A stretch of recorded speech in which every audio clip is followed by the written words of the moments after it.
Welcome to Down the Rabbit Hole, a series where I research pop culture too much so you don't have to. Today we're going to talk about Jim Henson's Dinosaurs. Let's go down the rabbit hole.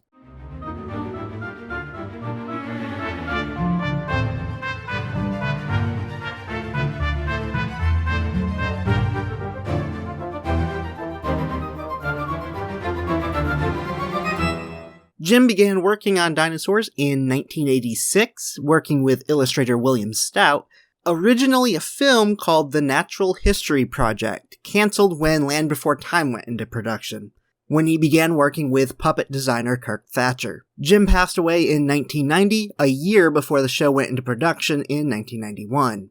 The show was so expensive to make that instead of ordering a pilot, they ordered a 6-episode season. Disney, who produced the show, had to borrow money from ABC, who they did not own at the time, and the first 6 episodes were released on VHS early in order to recoup the costs. At its peak, each episode took 65 hours to produce, with 90 people working on set. During the first season, ABC required the show to use a laugh track, but it was removed for the home video and syndicated releases. Most of the dinosaurs are named after oil companies. The Sinclair family is named after the Sinclair Oil Company, whose logo is a brontosaurus. You also have Hess. BP Richfield is named after both BP and Richfield.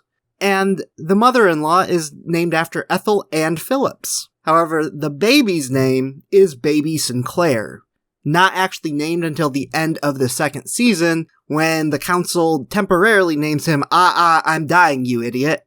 Earl is a megalosaurus, and Fran is an allosaurus. The children, while not specific dinosaurs, are based on real dinosaurs with some amalgamations. The baby is a megalosaurus, although in Out of the Frying Pan, Fran has a nightmare in which adult baby is portrayed by Jason Alexander as the spike-back Unisaur. A Unisaur is a generic puppet that was reconstructed and modified for various characters. There were 5 main Unisaur puppets: Turtlepuss, Needlenose, Spikeback, Longsnout, and a female one. There were over a dozen hand puppet Unisaurs. Ethel is an Edmontonia, but was originally supposed to be a pterodactyl that hung upside down, but they found that it was difficult to write for her since she had the inability to move from room to room and had to be already in the room at the beginning of each scene. Most of the puppets required 3 performers, 1 in the body, 1 voice performer, and 1 operating the Waldo. A Waldo is a remote-controlled Muppet-like robot that was used for Doozers and Gorgs, Hoggle in Labyrinth, and the Teenage Mutant Ninja Turtles. It could also control the eyes and lips by the ways that you tilted your hand. You may notice that Earl sighs anytime he has to walk around the room. This was a character trait that was created to allow the performer to be able to see where he was walking, as the only eye holes were in the mouth.